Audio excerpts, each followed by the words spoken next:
చేతనరథం వీక్షకులకు స్వాగతం, నమస్కారం. తెలుగుదేశం పార్టీ అభిమాని, సోషల్ యాక్టివిస్ట్ మానం మనోజ్ మనందరికీ తెలిసిన వ్యక్తి.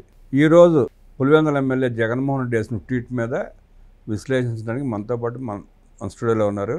జగన్మోహన్ రెడ్డి ఆ ట్వీట్ వేయగల కారణం ఏంటి, జగన్మోహన్ రెడ్డి అంత ట్వీట్ వేసే బదులు ప్రెస్ మీట్ పెట్టి ఆ ఉషోద్ఘాతం అంతా అర్థమయ్యేటట్టు చెప్పినట్టయితే ఇంకా చాలా బాగుండేది. అలా చేయకుండా ఎవడో రాసిచ్చిన స్క్రిప్ట్ని తీసుకొచ్చి ట్వీట్గా వేసుకున్నాడు.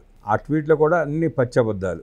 ఆ ట్వీట్లోని అబద్ధాలను వివరించడానికి మనతో పాటు మనోజ్ ఉన్నాడు. తను అడిగి మరిన్ని విశేషాలు తెలుసుకునే ప్రయత్నం చేద్దాం. మనోజ్ సార్, చాలా రోజులైంది కలిసి. ఈరోజు ట్విట్టర్లో జగన్మోహన్ రెడ్డి ట్వీట్ చూసాం. అవును సార్. ఆ ట్వీట్ని ఎలా చూస్తావు, ఎలా విశ్లేషిస్తావు? అయితే అసలు జగన్మోహన్ రెడ్డి వేసిన ట్వీట్ అని నేను అనుకోవట్లేదు సార్. ఎవరో ఏలో సెర్చ్ చేసి అదేదో మ్యాటర్ ఇస్తే ఆ మ్యాటర్ని జగన్మోహన్ రెడ్డి ఆఫీస్ వాళ్ళు ఏదో పోస్ట్ చేశారు అనుకుంటున్నాను నేను. ఎందుకంటే జనరేటెడ్ అంటే అంతే మరి, జగన్మోహన్ రెడ్డికి అంత ట్వీట్ వేసే అంత తెలుగు వచ్చని నేను అనుకోవట్లేదు. తెలుగే చూసి తప్పులు చదివాడు అంతలో ట్వీట్ వేస్తాడని మనం ఎట్ట అనుకుంటాం సార్. అయితే దాంట్లో మ్యాటర్ ఇంత పొడుగు రాశాడు, శాటభారతం రాశాడు. ఆ శాటభారతంలో ఒక్కటి కూడా నిజం లేదు, అన్ని పచ్చి అబద్ధాలే, పూర్తిగా అబద్ధాలే. చంద్రబాబు నాయుడికి నేను అధికారంలో ఉండగా చంద్రబాబు నాయుడు గారికి, పవన్ కళ్యాణ్ గారికి ఎప్పుడన్నా ఆంక్షలు పెట్టానని అడిగాడు. దాంట్లో చంద్రబాబు నాయుడు గారి ఇంటిని పోలీసులు వెళ్ళి ఆ గేట్కి తాళ్ళుతో కట్టేశారు. జోగి రమేష్ అనే వ్యక్తి గోండాలను తీసుకొని మాజీ ముఖ్యమంత్రి, కేంద్రం ఇచ్చేటువంటి Z+ కేటగిరీలో ఉన్నటువంటి వ్యక్తి ఆయన ఇంటి మీదకి వెళ్తే మరి జగన్మోహన్ రెడ్డి ఆ రోజు ఎక్కడ స్పందించలా. నారా లోకేష్ గారు యోగాలం పాదయాత్ర చేస్తే అడుగడుగున ఆటంకాలు సృష్టించిన వ్యక్తి ఎవరండి? జగన్మోహన్ రెడ్డి గారు. కాకపోతే లోకేష్ గారి నుంచున్న స్టూల్ని లాక్కెళ్ళారండి పోలీసులు. మైక్ పర్మిషన్ ఇవ్వలేదండి. 10 మంది దగ్గర ఉండి 10 మందితో మాట్లాడడానికి ఒక మైక్ పర్మిషన్ ఇవ్వమంటే ఇవ్వాలి. ఆ రోజు అంత భయపడ్డాడు జగన్మోహన్ రెడ్డి. ఇంకా గమ్మత్తుగా చంద్రబాబు నాయుడు గారు ఏదో సభ కూడా కాదు, ప్రచారానికి వెళ్ళే సమయంలో వైఎస్ఆర్ కాంగ్రెస్ పార్టీ నాయకులు అడ్డగించి ఆయన మీద అంగళ్ళులో అండి, అంగళ్ళు ఇక్కడ మంగళగిరి దగ్గర ఆ రోజున డీజీపీ భావ ప్రకటన స్వేచ్ఛ, అవును, అమరావతి దగ్గర చంద్రబాబు నాయుడు గారి కాన్వాయ్ మీద రాళ్ళు వేస్తే ఆ రోజు డీజీపీ ప్రెస్ మీట్ పెట్టి ఇది వాళ్ళకున్న భావ ప్రకటన స్వేచ్ఛ అంటున్నాడు. ఏది జగన్మోహన్ రెడ్డి గారు పేటీఎం కూలీలను పెట్టి, జగన్మోహన్ రెడ్డి గారు ఉన్మాదులను పెట్టి రాళ్ళు వేపించాడు అక్కడ. దాన్ని భావ ప్రకటన స్వేచ్ఛ అన్నారు. పవన్ కళ్యాణ్ గారు చంద్రబాబు నాయుడు గారు అరెస్ట్ అయినప్పుడు హైదరాబాద్ నుంచి వస్తుంటే ఆంధ్రప్రదేశ్ సరిహద్దుల్లో ఎగ్జాక్ట్గా పవన్ కళ్యాణ్ గారిని ఆపేసి వర్షంలో మరి జగన్మోహన్ రెడ్డి గారు పెట్టిన హింస, జగన్మోహన్ రెడ్డి గారు పెట్టిన బాధ మరి ఆయనకి ఈరోజు ఎందుకు గుర్తులేవు? ఈరోజు ఎందుకు ఇష్టం వచ్చినట్టు మాట్లాడుతున్నాడు? పవన్ కళ్యాణ్ గారు రోడ్డు మీద నిరసన తెలియజేశాడు, పడుకున్నాడు ఆయన రోడ్డు మీద. ఈరోజు జగన్మోహన్ రెడ్డి వారానికి ఒక రోజు వచ్చి అదని ఇదని తిరిగి వాళ్ళ కుర్రాళ్ళతోటి ఏదేదో ఫ్లెక్సీలు పెట్టించేసి, పట్టుకునే ప్లే కార్డుల్లో ఇష్టం వచ్చిన రాతలు రాపిచ్చేసి ఇక్కడ విధ్వంసం సృష్టించి మళ్ళీ తర్వాత రోజు యలహంక ప్యాలెస్కి వెళ్ళిపోతున్నాడు. ఇక్కడ బలవుతుందేమో వైఎస్ఆర్ కాంగ్రెస్ పార్టీని, జగన్ని నమ్ముకున్న అమాయకులు. వాళ్ళు కూడా కాదు, నువ్వు ఇక్కడ గమనిస్తే ఆ కార్యకర్తలు, ఆ నాయకులు దూరం అయిపోయారు ఎప్పుడో పార్టీకి. వీళ్ళందరూ డబ్బులు ఇచ్చి తీసుకొచ్చిన వాళ్ళే బలవుతున్నారు. పొదిల్లో మొన్న పొగాకు రైతులు పరామర్శ అని ఒక యాత్ర పెట్టాడు. దానికి గోదావరి జిల్లా చింతలపూడి నుంచి జనాలు వచ్చారు, చిత్తూరు జిల్లా నుంచి జనాలు వచ్చారు. వీళ్ళందరూ డబ్బులు ఇస్తే వచ్చిన వాళ్ళు కదా. జగన్మోహన్ రెడ్డి కేవలం ఇక్కడ రచ్చ చేయడానికి తెప్పించే మనుషులు కాదా? నిన్న కూడా మనం గమనిస్తే సత్యనపల్లి యాత్రలో కూడా విజయవాడ, సింగనగర్ ఆ ప్రాంతాల నుంచి వెళ్ళిన పేటీఎం కూలీలే, పెద్ద వాలంటీర్ తీసుకెళ్ళిన కూలీలు వీళ్ళంతా. అవును, పెద్ద వాలంటీర్ తీసుకెళ్ళిన కూలీలని ఖచ్చితంగా చెప్పవచ్చు. ఎందుకంటే ఫస్ట్ జగన్మోహన్ రెడ్డి ఆయన తలెక్కిచ్చారు కదా. జగన్మోహన్ రెడ్డి సొంత వెహికల్ తోటి ఆ వీడియో కూడా చూసాం మనం.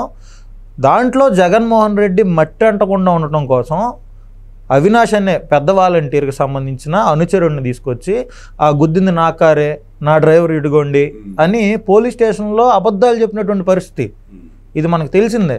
పైగా జగన్మోహన్ రెడ్డి వాళ్ళు ఏమంటాడంటే ట్వీట్లో, మా కార్యకర్త చనిపోయాడని చెప్పి నాకు ఆ రోజు సాయంత్రం నేను పల్నాడు నుంచి తిరుగు ప్రయాణం అయిన తర్వాత మా నాయకులు చెప్పారు అన్నాడు. అంటే జగన్ కారు కిందే ఆయన పడ్డాడని జగన్మోహన్ రెడ్డి గారికి ఆ రోజు సాయంత్రమే తెలుసు. మరి నిన్నటి వరకు వేరే వాళ్ళ కారు గుద్దింది అని చెప్పి అదే వైఎస్ఆర్ కాంగ్రెస్ పార్టీకి సంబంధించిన హ్యాండిల్స్ నుంచి సాక్షి టీవీలో, సాక్షి పేపర్లో ఆ పేటీఎం కూలీల చేత అది కుద్దింది అనుచరుల కారు, జగన్మోహన్ రెడ్డి కారు కాదు అని చెప్పి ఎలా ప్రచారం చేయించాడు సార్? చేయించాడు, వాడు ఒప్పుకున్నాడు. ఇవాళ ఒప్పుకున్నాడు. ఇంకో మాట, మా కార్యకర్త చనిపోయాడు, మేము 10 లక్షలు ఇచ్చాం, మా కార్యకర్తల మీద ఉన్న చిత్తశుద్ధి అలాంటిది, కందుకూరులో 13 మంది చనిపోయారు, గుంటూరులో 3 చనిపోయారు, మరి చంద్రబాబు నాయుడు ఏం చేశాడని అడిగాడు.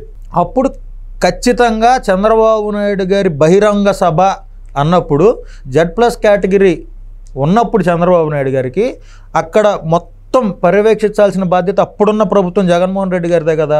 మరి ఈరోజు జగన్మోహన్ రెడ్డి అడుగుతున్న రోప్ పార్టీలు ఆ రోజు ఏమైపోయారు?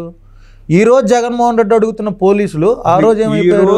ఈ యాత్రకు పర్మిషన్ ఇవ్వాలి పోలీస్ డిపార్ట్మెంట్. ఇవ్వలేదండి. ఇవ్వకపోయినా జగన్మోహన్ రెడ్డి కావాలనే అక్కడ 1000 మందిని, అక్కడ 2000 మందిని అటు నుంచి ఇటు నుంచి వాళ్ళతోటి వీళ్ళతోటి తీసుకొచ్చి కావాలని రచ్చ చేశాడు. ఆ రోజు 13 మంది చనిపోతే చంద్రబాబు నాయుడు గారు బహిరంగ సభను ఆపేసి కందుకూరులో ఉన్న హాస్పిటల్కి వెళ్ళి వాళ్ళందరినీ పరామర్శించి గాయాలతో ఉన్న వాళ్ళని, చనిపోయిన ప్రతి ఒక్కళ్ళకి పార్టీ పరంగా 10 లక్షల రూపాయలు ఇచ్చిన మాట వాస్తవమా కాదా? గుంటూరులో చనిపోయిన వాళ్ళకి పార్టీ ఆదుకుంది, వాళ్ళ పిల్లల్ని, కందుకూరులో చనిపోయిన వాళ్ళ పిల్లల్ని పార్టీయే చూసుకుంటుంది, పార్టీయే పూర్తి బాధ్యత వహించి చదివిస్తుంది, మీ కుటుంబాలన్నిటికీ మా పార్టీ అండగా ఉంటుందని చంద్రబాబు నాయుడు గారు చెప్పారు. జగన్మోహన్ రెడ్డి పల్నాడు నుంచి మళ్ళీ రావాలంటే గుంటూరు మీద కానీ విజయవాడ రావాలి. గుంటూరులో సెంగయ్య చనిపోయాడు. అది జగన్మోహన్ రెడ్డికి అక్కడి నుంచి రిటర్న్ అయిన తర్వాత వాళ్ళ నాయకులు చెప్పారు. చెప్తే మరి అప్పుడే సింగయ్య దగ్గరికి వెళ్ళి వాళ్ళ కుటుంబాన్ని పరామర్శించాలి. నాకు చెప్పడం కాదు, ఆ కారు ఉన్న కారు ఎక్కటం దిగటం, లోపల గవ్వ వెళ్ళిపోయి కూర్చుని పొమ్మని చెప్పడం కూడా చేసింది అతనే. కానీ ఈరోజు ట్వీట్లో అవన్నీ వక్రీకరించి తిరిగి వచ్చేటప్పుడు చెప్పారంట ఈయన కారులో లేడు. మనం కారులో ఉన్నప్పుడు ఓ చిన్న రాయి ఎక్కినా కూడా మనం ముందు సీట్లో ఉండా వెనక సీట్లో ఉండా మనకు అర్థం అవుతుంది, తెలీదా? డ్రైవర్గా ఉన్నవాడికి ఇంకా తెలుస్తుంది. ఆ టైర్ కూడా తిరగకుండా ఇట్లా రాసుకుంటూ వెళ్ళిపోయింది, అది కనపడింది. ఈరోజు జగన్మోహన్ రెడ్డి బయటకు వచ్చి చంద్రబాబు నాయుడు గారిని విమర్శించడం కరెక్టేనా? అంటే జగన్మోహన్ రెడ్డి ప్రయత్నం ఏంటంటే నేను చెప్పే అబద్ధాలను నా పేటీఎం కూలీలు నమ్ముతున్నారు కదా అనుకుంటున్నాడు. ఆ కూలీలు కూడా డబ్బుల కోసం నమ్ముతున్నారు, లేకపోతే వాళ్ళు ఎందుకు నమ్ముతారు? ఇప్పుడు అదే భ్రమలో ఉండి ప్రజలను కూడా నమ్మేద్దామని చూస్తున్నాడు. ఇప్పుడు ఈయన ఇంతప్పుడు ట్వీట్ వేశాడు కదండి, ఆ ట్వీట్ని నాకు తెలిసి 2వ లైన్లో నేను అధికారంలో ఉండగా ప్రతిపక్షాలకు చెందిన ఏ నాయకుడినైనా ఇబ్బంది పెట్టానా అని చెప్పి ఒక లైన్ రాశాడండి.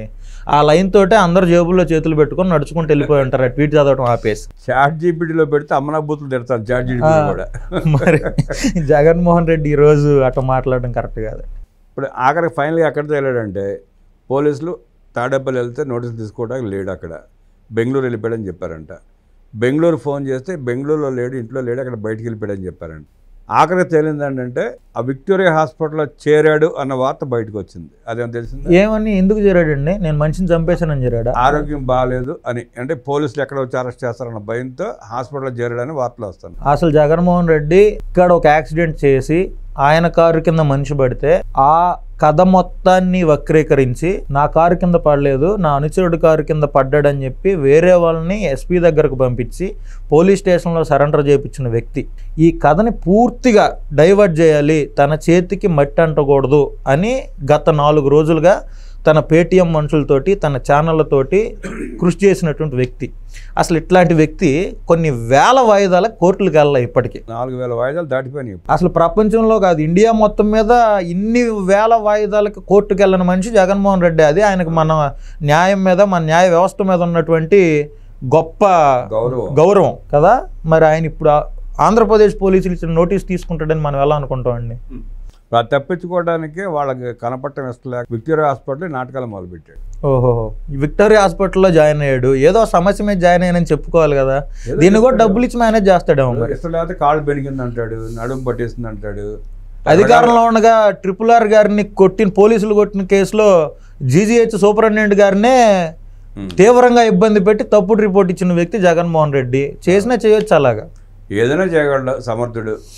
జగన్మోహన్ రెడ్డి లాంటి అవినీతిపరుడు, జగన్మోహన్ రెడ్డి లాంటి ఫ్యూడల్ మెంటాలిటీ ఉన్నాడు, జగన్మోహన్ రెడ్డి లాంటి సైకో బిహేవియర్ ఉన్నాడు. అట్లాంటి వాడు రాజకీయాల్లో ఉండటం నిజంగా ఆంధ్ర రాష్ట్ర ప్రజలు చేసుకున్నటువంటి కర్మ. ఇదో కర్మ అయితే ఇంకా జగన్మోహన్ రెడ్డిని నమ్ముతున్న చాలామంది గొర్రెలు ఈ ఆంధ్ర రాష్ట్రంలో భాగస్వాములు అవ్వటం, వాళ్ళు ఆంధ్ర రాష్ట్రంలో ఓటు హక్కు కలిగి ఉండటం, వాళ్ళు ఆంధ్ర రాష్ట్ర పౌరులు అవ్వటం ఆంధ్ర రాష్ట్రానికి పట్టిన దరిద్రం. ఇప్పుడు దరిద్రం దరిద్రం అనుకోవడంలో కూడా కరెక్ట్ వాస్తవం ఉంది. కాకపోతే ఎక్కడైనా సమాజంలో కొంతమంది దరిద్రులు ఉంటారు, వెధవలు ఉంటారు. ఆ వెధవలకు ఒక నాయకుడు ఉంటాడు. ఆ నాయకులు ఆ వెధవలంతా కలిసి జగన్మోహన్ రెడ్డి పంతం చేరారు. తప్పదు, భరించాలి. ఏం చేస్తాం? తప్పదు భరించాలంటే ఇప్పుడు లావు శ్రీకృష్ణదేవరాయలు గారు ఒక ట్వీట్ వేశారండి. దేనికి లావు శ్రీకృష్ణదేవరాయలు గారు ఇలాంటి ఏ రాజకీయ నాయకుడు దాంట్లో జరిగినా కూడా బాధాకరమే, ఇలాంటివి జరగకుండా చూసుకోవాల్సిన బాధ్యత రాజకీయ నాయకులకు ఉంది అని చెప్పి వేసాడు. ఆయన మంచిగానే వేసాడు. దానికి కొంతమంది పేటీఎం కూలీలు స్పందిస్తా ఇది నిజంగా ఏ వీడియో కాదు అని చెప్పి నువ్వు చెప్పు లావు శ్రీకృష్ణదేవరాయలు అని ఆయన క్వశ్చన్ చేశారు. దానికి రిప్లై ఇస్తా ఆయన ఏమన్నాడంటే, ఇది నిజంగా ఏ వీడియో అయితే బాగుండు, ఒక ప్రాణం పోకపోతే బాగుండు అని ఐ హోప్ అని రాశాడు. జగన్మోహన్ రెడ్డి మనుషులు ఎలా ఉంటారంటే చెప్తున్నా నేను.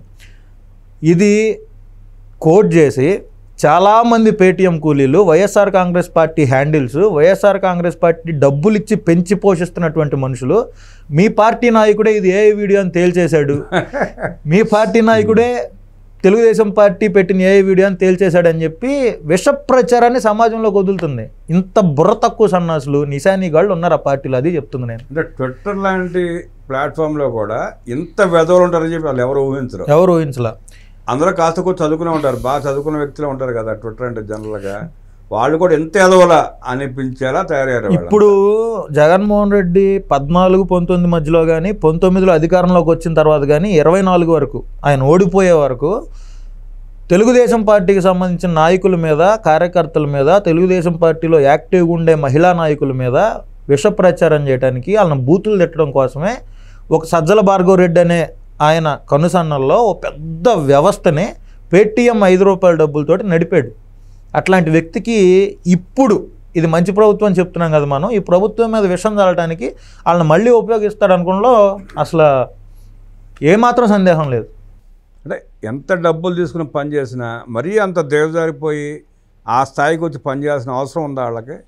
ట్విట్టర్లో తెలుగుదేశం వాళ్ళ అకౌంట్లు చూడండి మీరు, ప్రతి ఒక్కళ్ళు వాళ్ళ పేరుతో వస్తారు, వాళ్ళు చెప్పాలనుకుని చెప్తారు, దాంట్లో నిజమెంతో అబద్ధం ఎంతో వాళ్ళే మాట్లాడతారు. ఎందుకు చూడండి, తెలుగుదేశం ట్విట్టర్లో ఈరోజు ఏపీపీఎస్సీకి సంబంధించి ఒక మెంబర్ని ఎన్నుకున్నందుకు ప్రతి ఒక్కళ్ళు ఈయన వైసీపీకి సానుభూతిపరుడు, అమరావతికి బద్ద వ్యతిరేకి, ఇలాంటి ఆయన తీసుకొచ్చి మీరు ఏపీపీఎస్సీలో మెంబర్గా ఇచ్చారని చెప్పి తెలుగుదేశం పార్టీ హ్యాండిల్సే కూటమి ప్రభుత్వాన్ని విమర్శిస్తూ ట్వీట్లు వేస్తున్నాయి.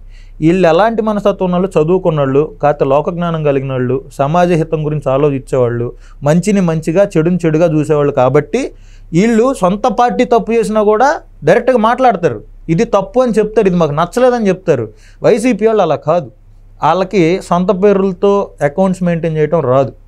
వాళ్ళు అసలు సొంత నిజమేది అబద్ధం ఏదని తెలుసుకునే భ్రమలో ఉండరు, అన్ని ఫేక్ అకౌంట్. ఆ వైఎస్ఆర్ కాంగ్రెస్ పార్టీ నుంచి ఏదైతే వాట్సాప్లో డేటా వస్తుందో, ఏదైతే వాట్సాప్లో వీడియో వస్తుందో దాన్ని యాజ్ ఇట్ ఈజ్ పోస్ట్ కొట్టి 5 రూపాయలు తీసుకునే మనుషులు వాళ్ళందరూ. వాళ్ళు ఫారెన్లో కొంతమంది ఉన్నారు, వాళ్ళైతే ఇంకా దారుణం, బాయిలో బతుకుతూ ఉంటారు. జగన్మోహన్ రెడ్డి సింగిల్గా వస్తాడు, మగాడు, జగన్మోహన్ రెడ్డి 11 సీట్లు వచ్చినా కూడా మేము మళ్ళీ అధికారంలోకి వస్తామని ఊహల్లో బతుకుతున్నారు. వాళ్ళు బురదగుంటలో పందులు డొలుతూ ఉంటాయి, వాళ్ళు డొలుతూ అంతే. వాళ్ళకి బురదగుంటలో పందులకి పెద్ద తేడా ఉండదు.